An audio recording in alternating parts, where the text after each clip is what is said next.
Assalamualaikum warahmatullahi wabarakatuh, sedulur semua. Bertemu lagi di channel YouTube The Progo Property. Kali ini kita akan membahas tentang modus-modus daripada penipuan di dunia properti.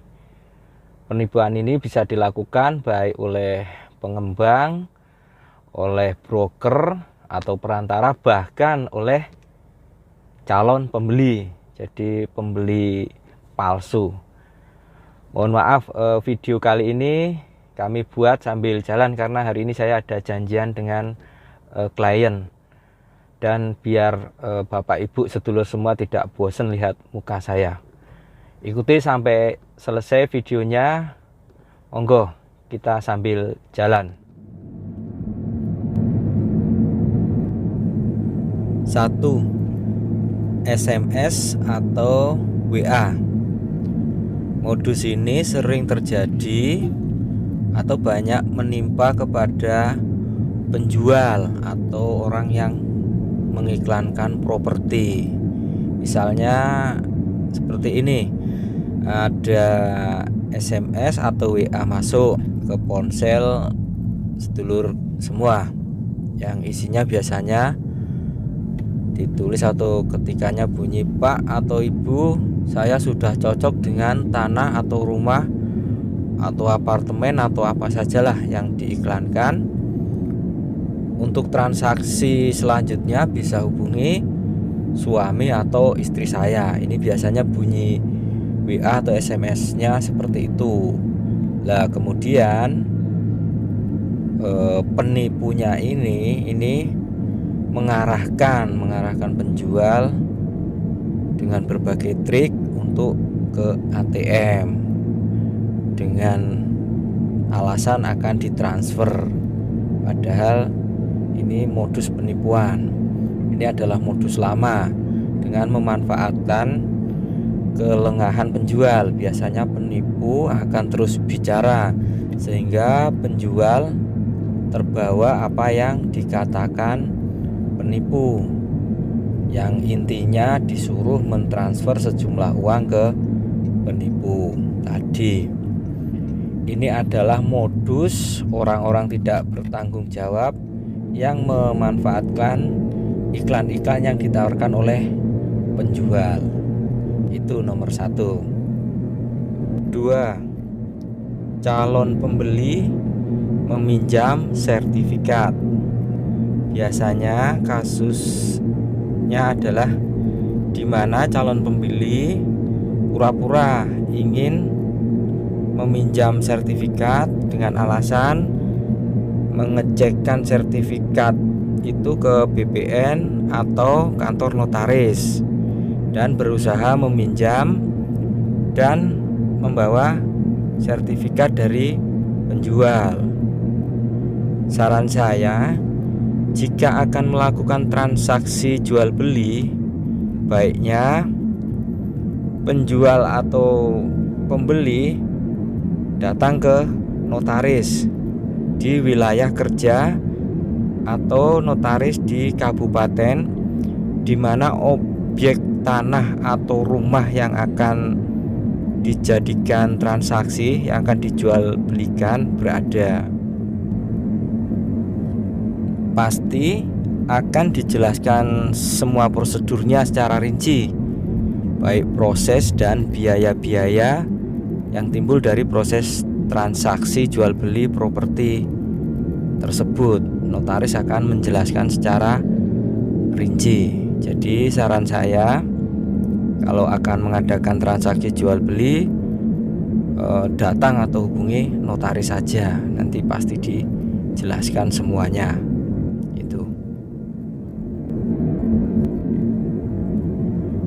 Sebelum melanjutkan ke poin selanjutnya, mengingatkan kembali untuk sedulur semua yang belum subscribe, mohon bantuan subscribe-nya aja. Juga pencet gambar loncengnya itu di bawah dan minta tolong di like jempol ke atasnya, bukan yang ke bawah jempolnya, agar Anda mendapatkan info pertama jika kami mengupload video-video selanjutnya. Kami ucapkan matur suwun untuk sedulur KB yang sudah membantu subscribe channel The Progo Property ini.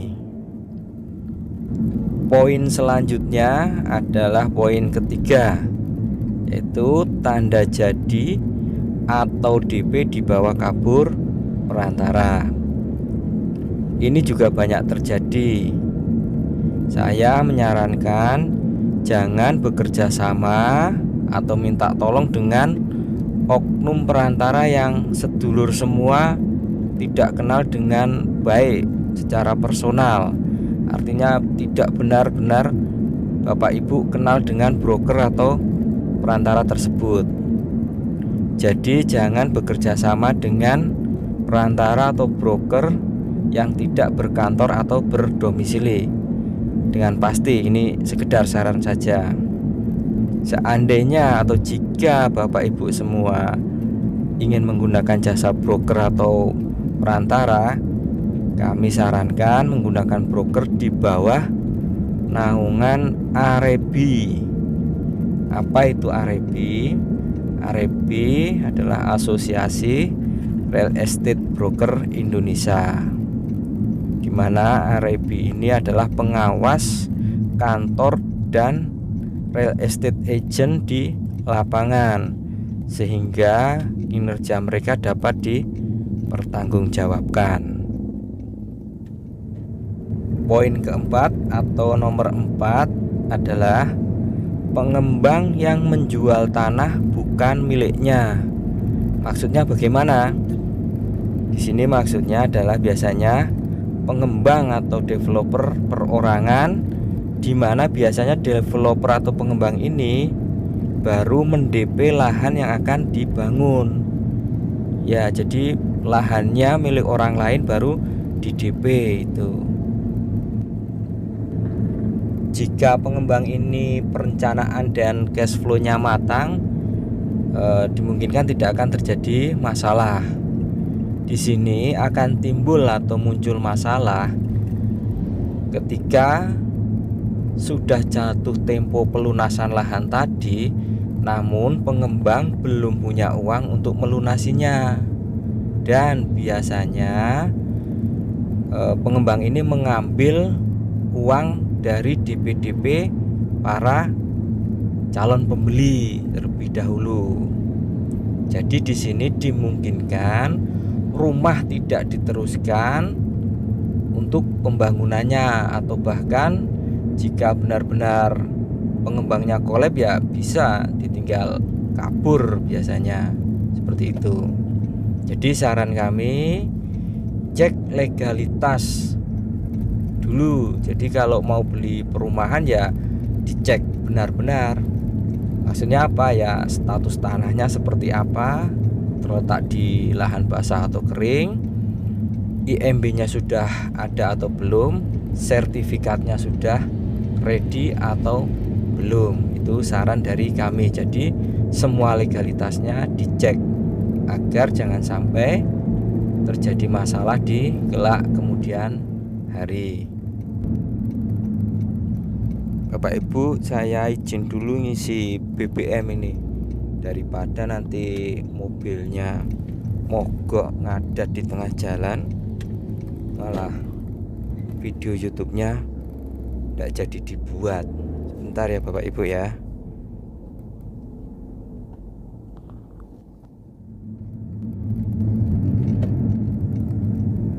Kelima, pengembang yang tidak kunjung membangun rumah pesanan pembeli. Nah, ini seperti tadi juga. Ini pernah dialami rekan saya di salah satu luar pulau sana. Untung langsung komunikasi dengan kami, akhirnya terhindar dari penipuan ini.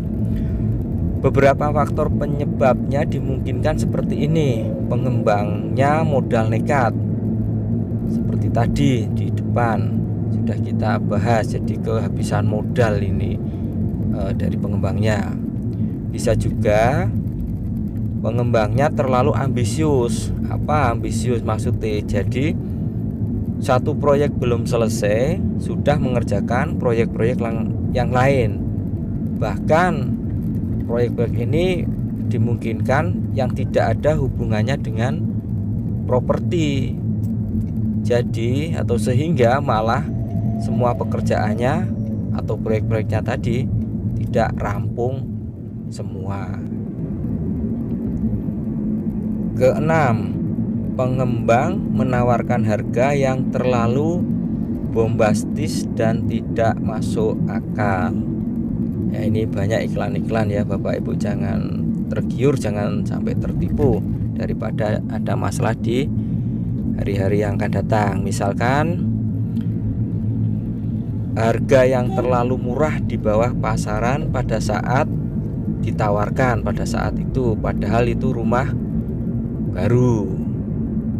Terus ada penawaran misal bisa dicicil rumahnya selama 30 tahun dan lain sebagainya. Juga bisa ada yang menawarkan, pengembang yang menawarkan menggunakan skema pembayaran atau cara pembayaran yang tidak lazim atau tidak umum.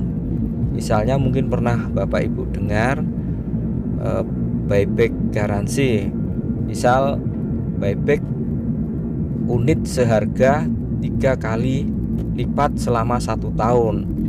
Maksudnya seperti ini. Jadi seumpama Bapak Ibu beli 1 unit rumah, nanti jika dijual kembali ke pengembang dalam jangka waktu 1 tahun akan diganti 3 kali lipat harganya.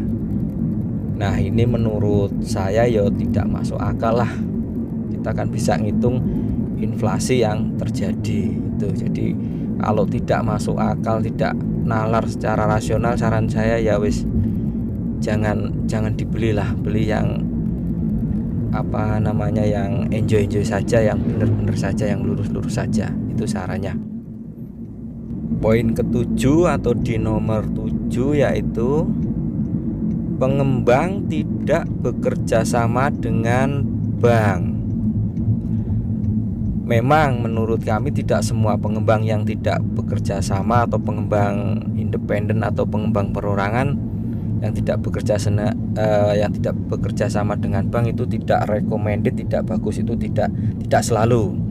Namun di sini yang kami tekankan atau kami ingin mengedukasi dan menyarankan saja untuk panjenengan semuanya agar supaya atau alangkah baiknya dan alangkah bijaknya jika memilih pengembang yang cara pembayarannya melalui bank atau dengan transaksi bank, terutama jika Bapak Ibu ngersake atau mundut atau beli rumah KPR. Kenapa? Hal ini untuk meminimalisir kembali lagi hal-hal yang tidak diinginkan di kelak kemudian hari.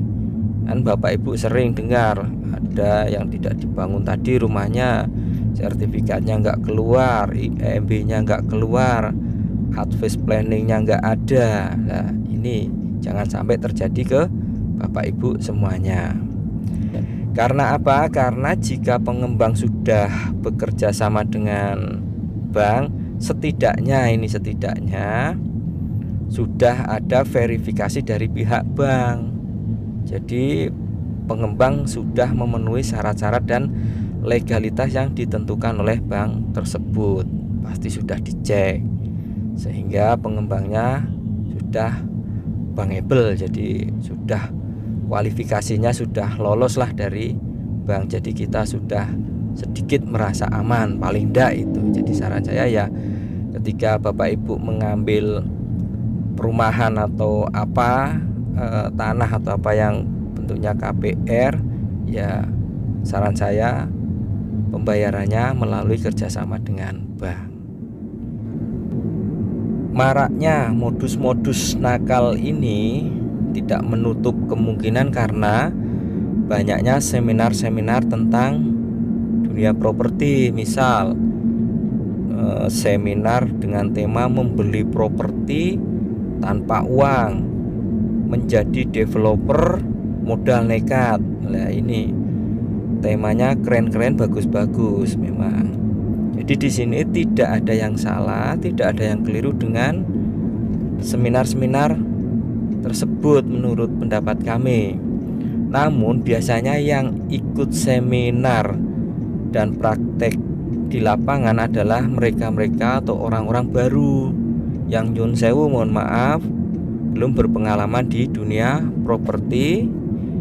Dan menurut saya hanya ingin cepat kaya, cepat dapat hasil, sehingga seperti orang main judi lah, modalnya dari uang para pembeli yang sudah DP atau bahkan membayar cash tadi.